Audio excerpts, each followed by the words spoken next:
Melanjutkan video sebelumnya, kali ini saya akan menjelaskan mengenai cara pembuatan portal pada Revit.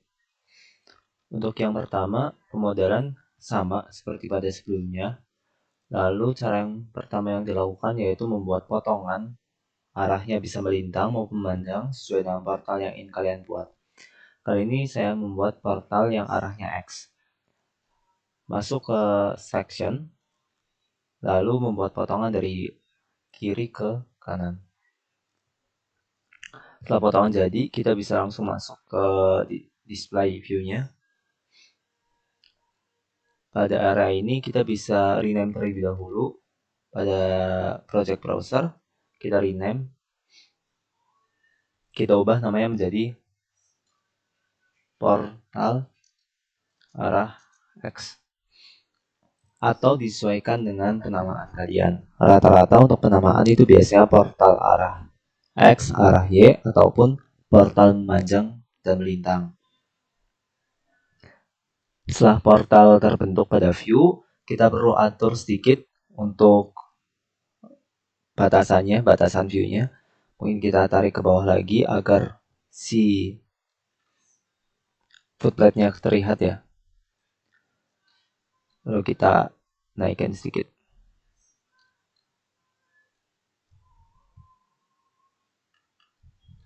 Ketika sudah diatur sedemikian rupa, kalian bisa memberikan keterangan-keterangan. Contohnya dimensi panjang, tinggi, lalu juga dimensi potongan-potongan. Tapi sebelum itu mungkin perlu menghilangkan section ini terlebih dahulu. Jadi bisa langsung seleksi aja.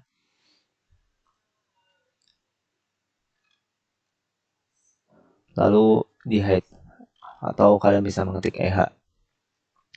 Setelah itu untuk pondasi kita tidak perlu tampilkan di sini, jadi kalian bisa seleksi pondasinya. Lalu kalian EH. Mungkin semua pondasi ya. Jadi kalian klik satu pondasi, klik kanan, masuk sini dan di seluruh project. Kalian hide lagi. Ini untuk pondasi yang luar. Kita hide juga. Jika sudah seperti ini, kita perlu menghilangkan batasan view-nya dengan cara men-uncheck crop region-nya. Lalu kita bisa memberikan dimensi.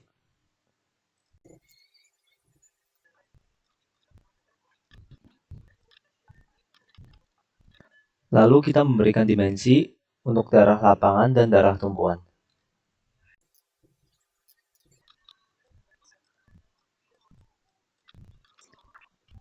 Setelah itu kalian bisa menambahkan mungkin detail jarak untuk daerah tumbuhan dan lapangan, ataupun seperti ini aja udah cukup, opsional tergantung keperluan kalian.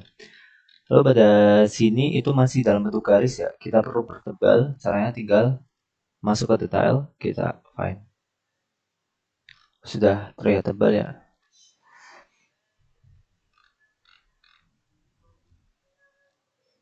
Mungkin kita bisa membuat dimensi yang daerah sini.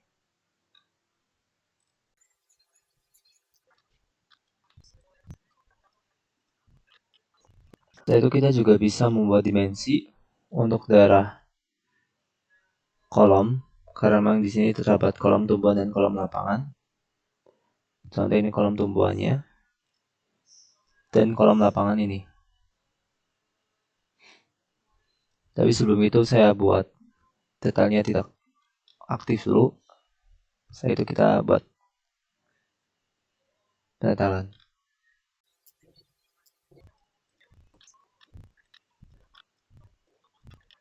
Caranya seperti ini ya. Jika sudah, kalian bisa rapikan lagi dan beri penamaan untuk tiap kolom dan baloknya. Contohnya seperti ini.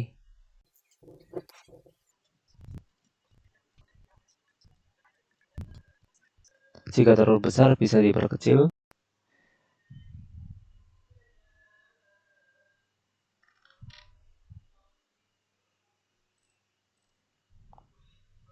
Atau skalanya yang kita kecilkan.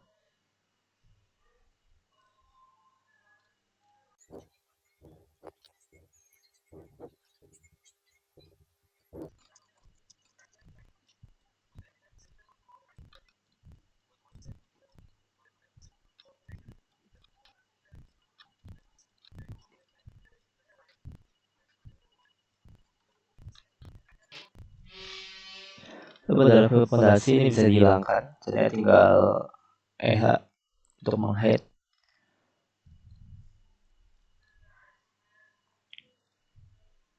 Kita bisa menambahkan di dimensi.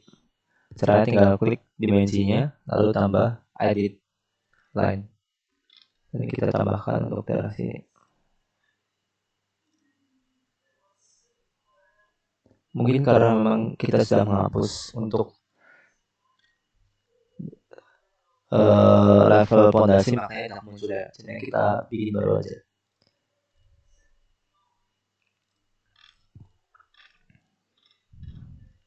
Jika sudah seperti ini, sebenarnya kalian bisa menambahkan mulai dari tipe penambang yang kalian gunakan. Kita linkkan ke gambar sebelumnya ya, yaitu detail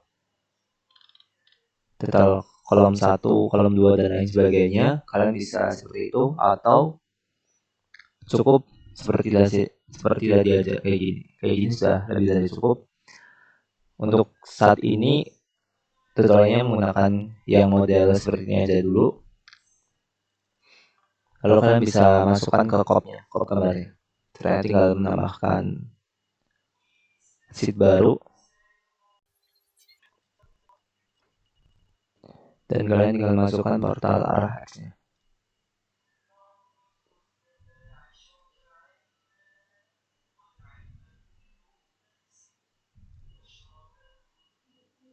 Untuk dimensinya mungkin terlalu besar, gambarnya terlalu besar, itu bisa diatur lagi, skalanya diperkecil.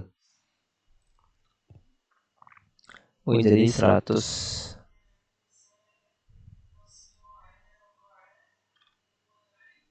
Lalu ketika diperkecil di sini terjadi pembesaran pada teks ya. Itu jadinya kita pakai skala yang sama saja. Lalu tinggal kita atur sedikit bagian sini, kita naikkan agar pas.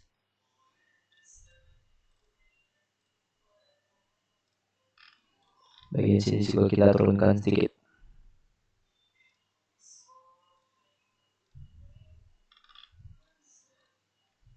Ini bisa kita lihat.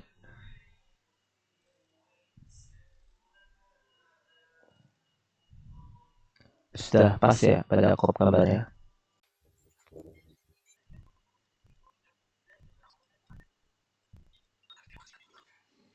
Mungkin untuk tutorial kali ini seperti ini. Jadi akan membuat portal arah X dan arah Y, lalu diberikan keterangan dari tumpuan lapangan dan tumbuhan, lalu juga diberikan jarak atau dimensi untuk jarak tumbuhan berapa dan jarak lapangan berapa. Pada gambar ini kan untuk jaraknya hanya tiap as, mungkin kalian bisa menambahkan juga untuk tiap bentang bersih. Ini contoh yang menggunakan bentang bersih, dan ini menggunakan yang jarak antar as. Jadi kalian bisa sesuaikan sendiri. Lalu juga kalian bisa menambahkan mungkin untuk tipe kolom yang kalian gunakan. Di sini kalian kasih leader, jadinya keterangan di sini menggunakan kolom apa. Lalu di sini juga ditambahkan keterangan menggunakan kolom apa. Dan di sini juga bisa ditambahkan juga ini mungkin namanya apa. Mungkin di sini namanya stove ukuran berapa. Tapi untuk tutorial kali ini cukup seperti ini aja. Bisa kalian explore lagi. Dan mungkin seperti itu, bila ada salah kata, saya mohon maaf. Terima kasih.